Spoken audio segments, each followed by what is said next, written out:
देश में कोरोना के नए वेरिएंट ओमिक्रॉन का खतरा बढ़ता जा रहा है। देश के अलग अलग हिस्सों में ओमिक्रॉन धीरे धीरे पैर पसार रहा है। भारत में 2 दिन पहले कोरोना के नए वेरिएंट ओमिक्रॉन के महज 4 केस थे, लेकिन 2 दिनों के भीतर ही इसके मरीजों की संख्या बढ़कर 21 हो गई। कोरोना के इस नए वेरिएंट के बढ़ने की रफ्तार देखकर आने वाले दिनों में इसके खतरे का अंदाजा लगाया जा सकता है। अब तक कर्नाटक, गुजरात, महाराष्ट्र, दिल्ली और राजस्थान में कोरोना के ओमिक्रॉन वेरिएंट के 21 मामले सामने आए हैं।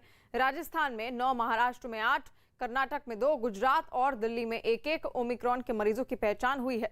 राजस्थान में दक्षिण अफ्रीका से आए एक परिवार के 4 लोगों समेत कुल 9 लोगों में कोरोना के नए वेरिएंट की पुष्टि हुई है। वहीं महाराष्ट्र में 7 नए मामले सामने आए, जिसके बाद वहां ओमिक्रॉन के केस की संख्या 8 हो गई। महाराष्ट्र के नए 7 केस में एक ही परिवार के 6 लोग शामिल हैं जो नाइजीरिया से लौटे थे।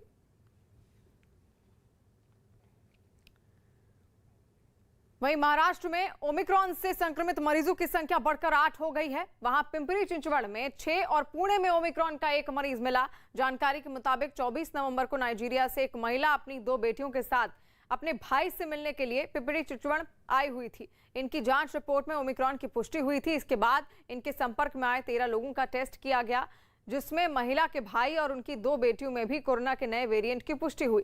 पुणे में भी ओमिक्रॉन का जो मरीज मिला वो 19 से 25 नवंबर तक फिनलैंड की यात्रा पर गया हुआ था। 25 नवंबर को भारत वापस लौटा, जिसके बाद 29 नवंबर को उससे बुखार आया। बुखार आने पर जब उसका टेस्ट किया गया तो उसमें ओमिक्रॉन की पुष्टि हुई।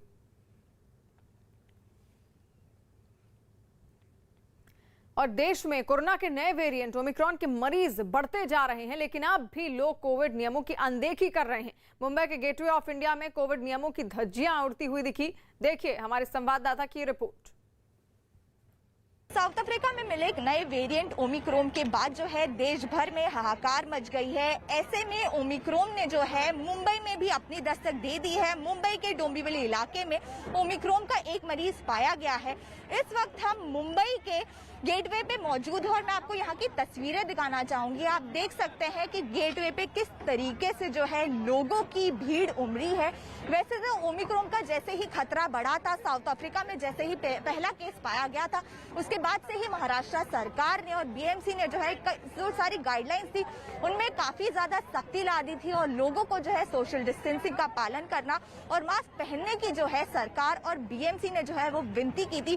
साथ ही साथ सीएम उद्धव ठाकरे ने भी लोगों को कहा था कि लोगों की जो सुरक्षा है अब लोगों के हाथ में ही है, क्योंकि लोगों को जो है अगर इस खतरे से बचना है तो मास्क पहनना और सोशल डिस्टेंसिंग का तो ध्यान देना है, वो बहुत ज्यादा जरूरी है। लेकिन आप यहाँ पर जिस तरीके की भीड़ उमड़ी आप देख सकते हैं, यहाँ पर लोगों ने लापरवाही की सारी हदें पार कर दी है। कई सारे लोगों के चेहरे पर आपको मास्क नजर नहीं आएगा। सोशल डिस्टेंसिंग की तो दूर की बात है, यहाँ पर आप देख सकते हैं कई सारे लोगों ने मास्क नहीं पहना है। लोग यहाँ पर सारे नियम कानून और गाइडलाइंस की धज्जियां उड़ाते नजर आ रहे हैं। ऐसे में मुंबई के डोंबिवली इलाके में जब ओमिक्रॉन का जो एक केस पाया गया है, उसके बाद सरकार जो है और भी ज्यादा सख्ती लाने वाली है सारे नियम कानून में। लेकिन जो लोग हैं वो लगातार जो है नियम कानून उसका उल्लंघन कर रहे हैं।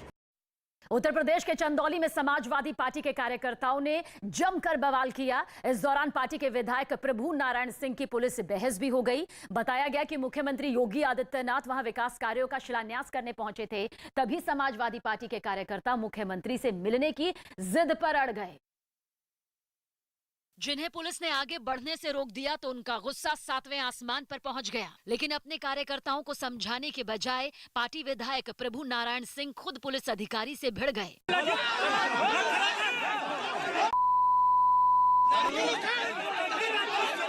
उनके इस तेवर को देखकर कार्यकर्ता भी हंगामे पर उतारू हो गए। इसके बाद तो पुलिस के साथ उन लोगों ने धक्का मुक्की शुरू कर दी। समाजवादी पार्टी के लोगों ने पुलिस वालों को धकेलते हुए पीछे कर दिया और आगे बढ़ने लगे। इस दौरान वो कई जवानों से भी भिड़ गए।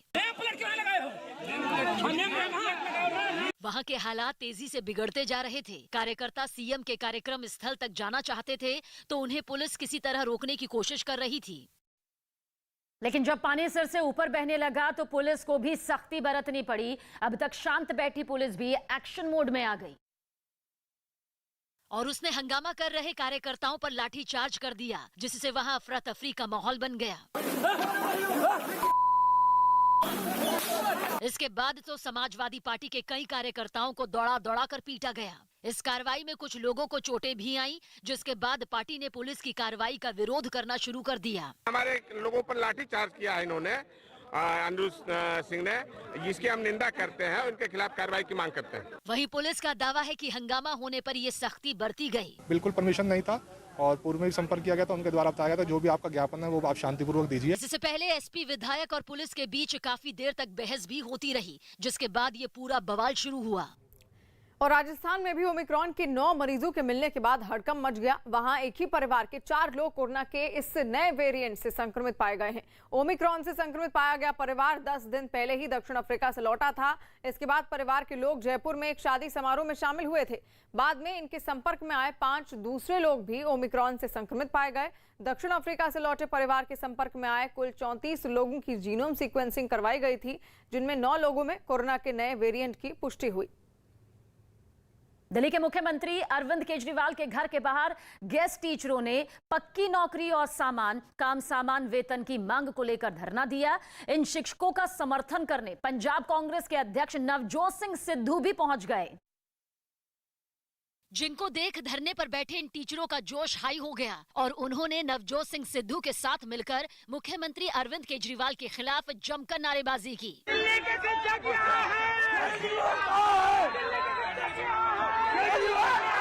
इस दौरान सिद्धू ने इन प्रदर्शनकारियों का समर्थन करते हुए उनकी मांगों से जुड़े पर्चे हवा में लहराए और जुमलों के जरिए केजरीवाल सरकार पर जमकर प्रहार किए। झूठी दुकान है, फीका पकवान है, झूठी दुकान है, फीका पकवान है। असल में बीते दिनों केजरीवाल ने अपने पंजाब दौरे पर वहां के गेस्ट टीचरों की मांगों का समर्थन किया था और ये वादा किया था कि पंजाब में आम आदमी पार्टी की सरकार बनते ही गेस्ट टीचरों की नौकरी पक्की कर दी जाएगी। पंजाब प्रदेश कांग्रेस अध्यक्ष नवजोत सिंह सिद्धू अरविंद केजरीवाल के आवास के बाहर गेस्ट टीचरों के प्रदर्शन में पहुंचे। आप देखिए लगातार वो यहाँ पर बैठे हैं। इसी का जवाब देने के मकसद से सिद्धू ने दिल्ली के गेस्ट टीचरों की मांगों को हवा देकर राज्य सरकार को घेरने की कोशिश की। पहले अपना घर ठीक करो, फिर आके वहाँ प्रलोभन देना, ये तुम्हारा माया जाल, रेत का घर सब गिरा के जाऊंगा।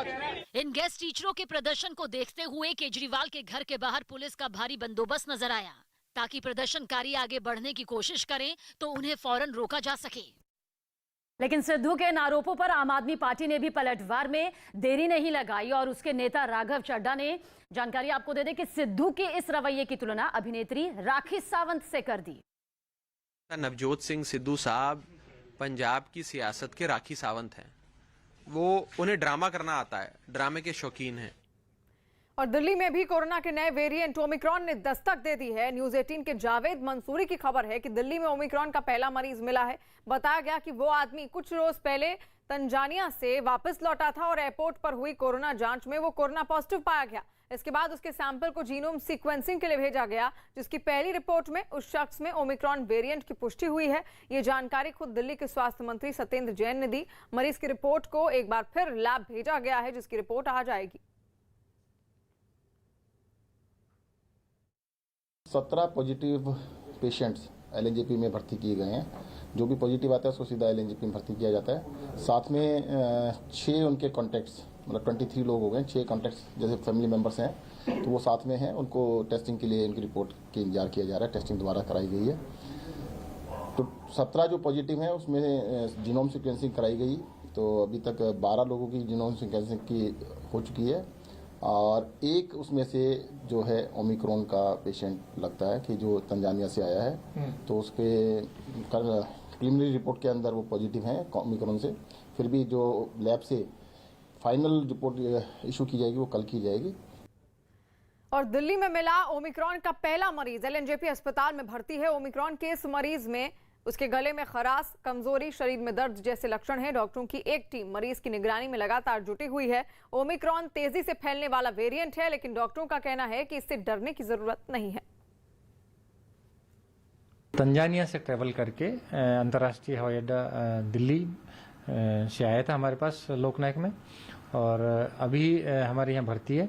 इसको हल्के सिम्टम्स हैं, हल्का बुखार था और थोड़ा सा गले में दर्द था। इसमें सबसे महत्वपूर्ण है कि इसमें पैनिक मोड में ना आए ज़्यादा अफवाह ना फैलाएं, क्योंकि इसमें जो भी नया वेरिएंट है वो हालांकि तेज़ी से फैल रहा है, पर सिम्टम्स हल्के हैं और कॉम्प्लिकेशन कम है, डेथ रेट कम है।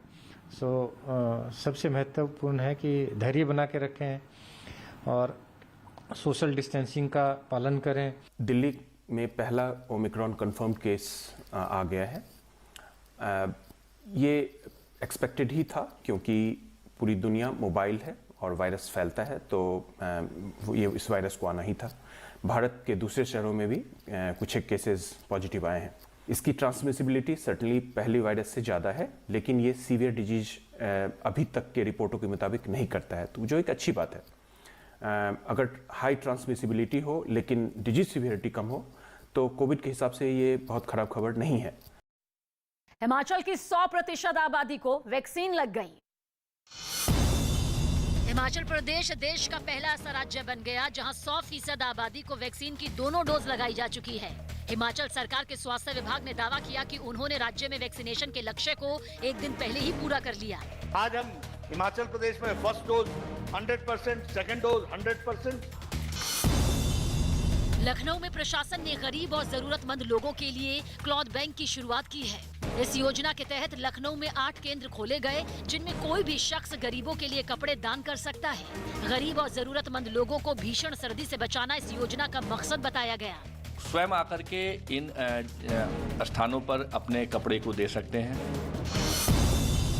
रूस के राष्ट्रपति व्लादिमीर पुतिन एक दिन के भारत दौरे पर दिन के वक्त दिल्ली पहुंचेंगे। शाम करीब 5:30 बजे उनकी प्रधानमंत्री मोदी से मुलाकात होगी। मुंबई टेस्ट में टीम इंडिया जीत से सिर्फ 5 विकेट दूर है। मैच के तीसरे दिन टीम इंडिया ने 276 रनों पर अपनी पारी घोषित कर दी और न्यूजीलैंड को जीत के लिए 540 रनों का टारगेट दिया। दूसरी पारी में उतरी न्यूजीलैंड की टीम तीसरे दिन का खेल खत्म होने तक 5 विकेट खोकर 140 रन ही बना सकी। पंजाब कांग्रेस के अध्यक्ष नवजोत सिंह सिद्धू ने भारत पाकिस्तान बॉर्डर खोलने की वकालत की, जिस पर सियासी घमासान शुरू हो गया। बॉर्डर खोलने चाहिए, बरकत ही बरकत है। मैं कहना लोगों दी जिंदगियां बदल जाएंगी, खुशहाली आजू। लेकिन सिद्धू की ही पार्टी के नेता मनीष तिवारी ने साफ किया कि जब तक पाकिस्तान आतंकी गतिविधियां नहीं रोकता, तब तक व्यापार की बात करना बेतुकी है। पाकिस्तान से ट्रेड की बात करना बिल्कुल ही बेबुनियाद, बेतुकी और फजूल बात है। लगे हाथ बीजेपी ने भी सिद्धू को निशाने पर ले लिया और उन्हें पाकिस्तान परस्त बता दिया। राहुल गांधी के इशारे पर ही नवजोत सिंह सिद्धू अपनी पाकिस्तान परस्तता दिखा रहे हैं। और देश में कोरोना के नए वेरिएंट ओमिक्रॉन के बढ़ते मामलों के बीच वैक्सीनेशन पर आज एक अहम बैठक होने जा रही है। टीकाकरण पर राष्ट्रीय तकनीकी सलाहकार समूह आज एक बैठक करेगा। बताया गया कि इस बैठक में उन लोगों के लिए तीसरी डोज पर चर्चा होगी जिनका इम्यून सिस्टम कमजोर है, यानी ऐसे लोग जो गंभीर बीमारियों से जूझ रहे हैं। ये तीसरी डोज बूस्टर डोज नहीं होगी, बल्कि वैक्सीन की 2 डोज के अतिरिक्त लगाई जाने वाली डोज होगी। यानी कमजोर इम्यून सिस्टम वाले लोगों को कोरोना से बचने के लिए वैक्सीन की एक अतिरिक्त डोज देने पर भी इस बैठक में मंथन किया जाएगा। उत्तर प्रदेश की राजधानी लखनऊ में प्रदर्शन कर रहे शिक्षक भर्ती परीक्षा के उम्मीदवारों पर पुलिस ने लाठीचार्ज कर दिया। बताया गया कि उम्मीदवार शिक्षकों की भर्ती में 22,000 सीटें और जोड़े जाने की मांग को लेकर मुख्यमंत्री आवास तक कैंडल मार्च निकालने जा रहे थे, जिन्हें पुलिस ने पहले समझाने की कोशिश की, लेकिन जब वो नहीं माने और सीएम आवास तक जाने की जिद पर अड़े रहे तो पुलिस ने उन पर सख्ती बरतनी शुरू कर दी। इसके बाद तो पुलिस ने उम्मीदवारों को दौड़ा दौड़ा कर लाठियों से पीटा।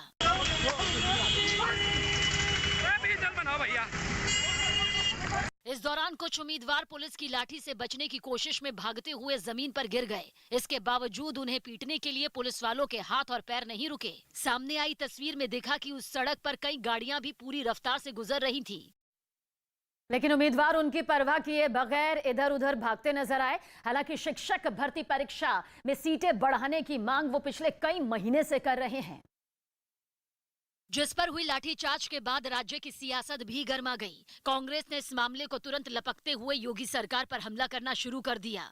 पार्टी ने ट्वीट करते हुए इस पर तंज भी कसा।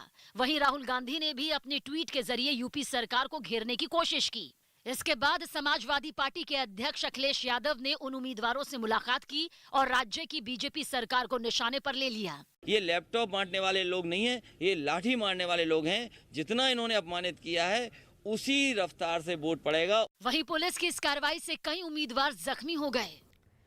और विदेश से आने वाले लोगों में कोरोना के नए वेरिएंट ओमिक्रॉन के खतरे को देखते हुए भारत के कई शहरों में एयरपोर्ट पर सख्ती अब बढ़ा दी गई है, जांच भी बढ़ा दी गई है। खुद केंद्रीय मंत्री मनसुख मांडविया दिल्ली के इंदिरा गांधी एयरपोर्ट पहुंचे और वहां जांच और दूसरी सुविधाओं को उन्होंने देखा। उन्होंने ओमिक्रॉन से प्रभावित देशों से आने वाले यात्रियों की एयरपोर्ट पर ही RT-PCR जांच की सुविधा को भी देखा।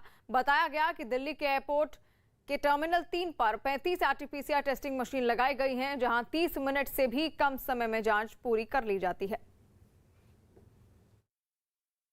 जम्मू कश्मीर के ऊंचाई वाले इलाकों में बर्फबारी से तापमान लुढ़क गया। वहां मौसम में बदलाव के बाद कश्मीर के कई इलाकों में बर्फ गिरी, जिसकी तस्वीरें भी सामने आई। ताजा बर्फबारी के बाद गुलमर्ग बर्फ की चादर से ढक गया। हर तरफ सफेदी ही सफेदी नजर आई। सड़कें हों या मकान की छतें, सब पर कई कई इंच बर्फ जमा दिखी। सड़कों पर बर्फ जमने से गाड़ियों के लिए चलना भी मुश्किल हो गया। ज्यादातर इलाकों में सन्नाटा पसर गया। हालांकि बर्फबारी के बीच लोगों ने मस्ती भी की। कुछ लोग बर्फबारी के बीच सर्दियों वाले कपड़े पहनकर घूमते नजर आए। और जम्मू कश्मीर के पूर्व मुख्यमंत्री और नेशनल कॉन्फ्रेंस के नेता फारूक अब्दुल्ला ने कहा कि जम्मू कश्मीर में 370 और 35A को दोबारा लाने के लिए किसी भी तरह के त्याग को तैयार हैं।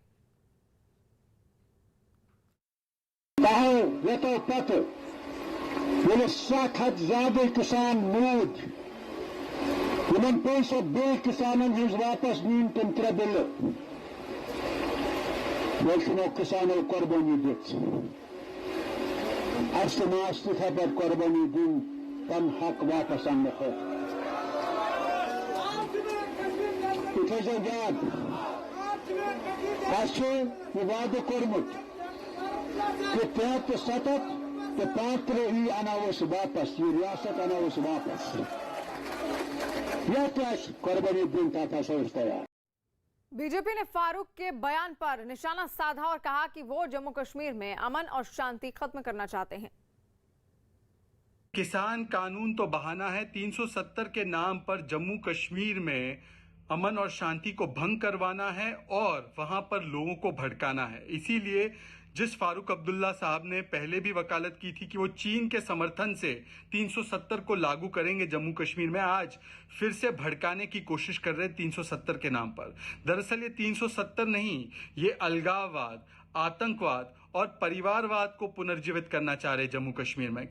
यूरोप के देश सर्बिया में सरकार विरोधी प्रदर्शनकारियों की सरकार समर्थकों से भिड़ंत हो गई। वहां की सरकार ने खदानों से लिथियम निकालने के लिए संसद से कानून पास कर दिए, लेकिन वहां लोगों का एक बड़ा वर्ग सरकार के इस फैसले के खिलाफ सड़कों पर उतर आया। देश के अलग अलग हिस्सों में प्रदर्शन हुए, लेकिन उत्तरी सर्बिया के नोवा साद में तो बवाल शुरू हो गया। वहां प्रदर्शनकारी और सरकार समर्थक आमने सामने आए। समर्थकों ने सड़क के दूसरी तरफ खड़े प्रदर्शनकारियों पर पत्थर और बोतलें फेंकी, जिसके बाद प्रदर्शनकारियों ने उन्हें दौड़ा दिया। दूसरी तरफ के लोगों की जमकर पिटाई की गई। सड़क पर ही मुक्केबाजी और कुश्ती शुरू हो गई। इस झड़प में कुछ लोग जख्मी भी हुए। हंगामे के बीच प्रदर्शनकारी वहां के मेन हाईवे पर इकट्ठा हो गए और जाम लगा दिया। आने जाने वाली गाड़ियों को रोक दिया गया। इतना सब कुछ हो गया, लेकिन वहां पुलिस का जवान भी नजर नहीं आया। काफी देर तक ये हंगामा चलता रहा। सिर्फ नोवा साद ही नहीं, राजधानी बेलग्राद में भी सरकार के खिलाफ जमकर प्रदर्शन किए गए। प्रदर्शनकारियों ने वहां विरोध के तौर पर आतिशबाजी भी की। और कांग्रेस नेता अधीर रंजन चौधरी ने ममता बनर्जी के यूपीए खत्म होने के बयान पर निशाना साधा। न्यूज 18 से खास बातचीत में उन्होंने ममता के बयान को नकारते हुए कहा कि विपक्ष बिखरा नहीं है। ममता बनर्जी कहीं क्या कहती है, पागलपन करते, उनकी अपनी मर्जी है। मैं किसी नेता या नेत्री को पागलपन पे टिप्पणी करना मुनासिब नहीं समझता। सदन के अंदर एक आम नुमाइंदे होने के नाते हमारा जो फर्ज बनता है वो फर्ज निभाने के लिए हम लोग हर संभव प्रयास करते हैं। उनका नेताओं का बहुत कुछ कहना हो सकता है। उनका नेताओं की ये भी कह सकते हैं कि हम गोवर्धन पर्वत सर पे उठा के ला सकते, मैं क्या करें। और कांग्रेस नेता गुलाम नबी आजाद ने अपनी ही पार्टी के शीर्ष नेतृत्व पर सवाल खड़े करते हुए कहा कि पार्टी की लीडरशिप किसी की बात सुनने या फिर कोई सलाह सुनने के लिए तैयार नहीं होती। इसके जवाब में कांग्रेस नेता अधीर रंजन चौधरी ने ये कहा कि पार्टी में पूरा लोकतंत्र है और लोग खुलकर आलोचना कर सकते हैं। Now things have changed. The suggestion, any suggestions to give any suggestion is a crime that is being looked as challenging the leadership. And this is very hard for because we are, whatever we had said and whatever we are saying, it is just in the interest of the party, to strengthen the party.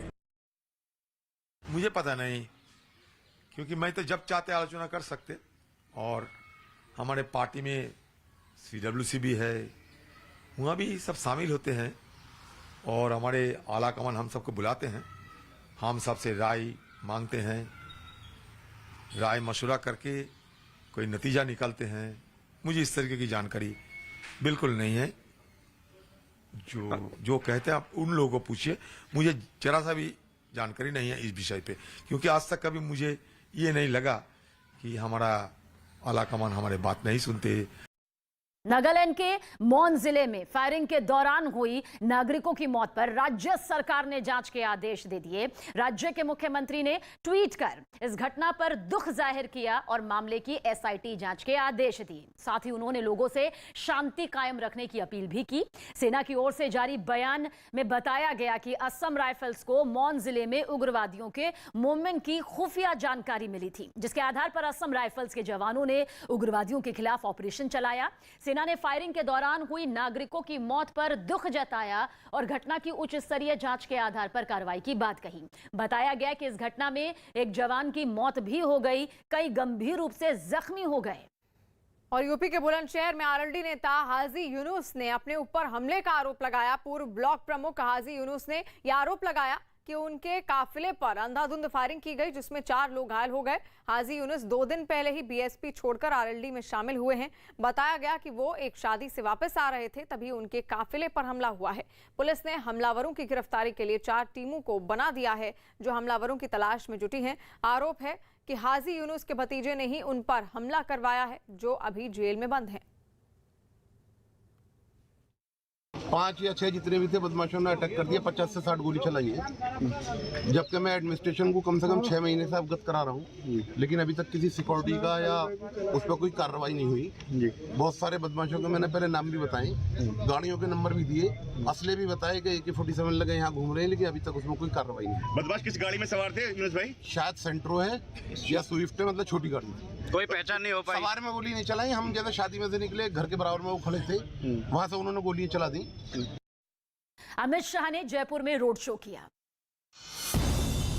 Rajasthan के दौरे पर पहुंचे गृह मंत्री अमित शाह ने जयपुर में mega road show किया। करीब 8 किलोमीटर लंबे इस रोड शो में सैकड़ों लोगों की भीड़ जुटी। रोड शो के दौरान कुछ जगहों पर सांस्कृतिक कार्यक्रमों का आयोजन भी किया गया।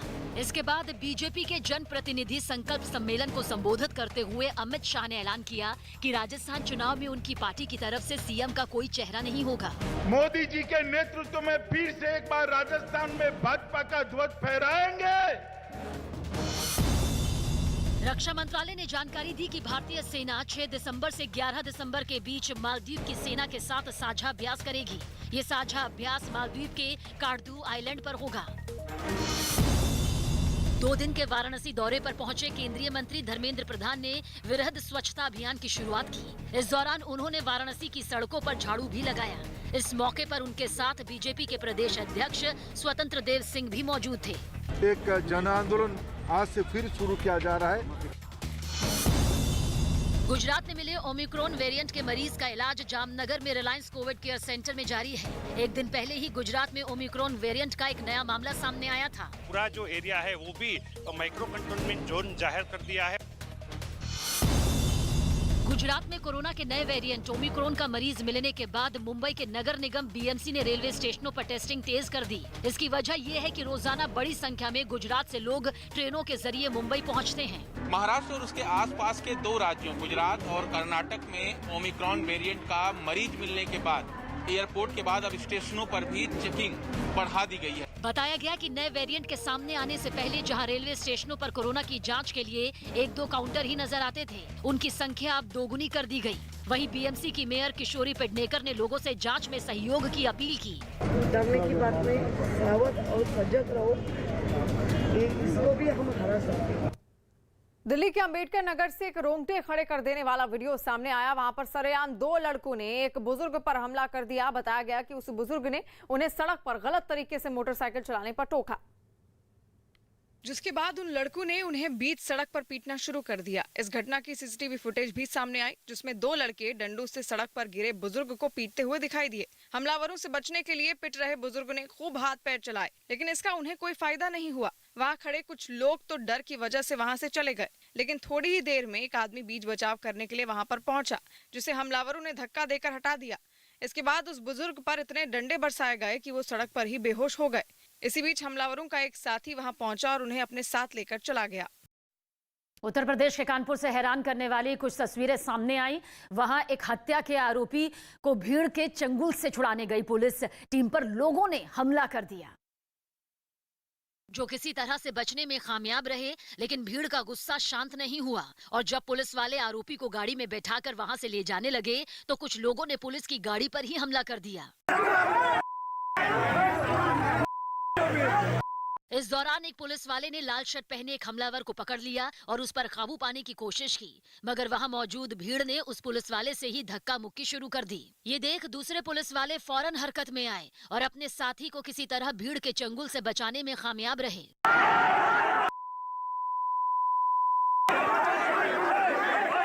इससे पहले पुलिस को घाटमपुर इलाके में 27 साल के युवक का शव मिलने की जानकारी मिली तो वहां आरोपियों की धरपकड़ करने वो पहुंची, लेकिन पुलिस से पहले ही आरोपी गांव वालों के हत्थे चढ़ गया, जिसके बाद गुस्साई भीड़ ने आरोपी को पूरे इलाके में घुमा घुमा कर पीटा।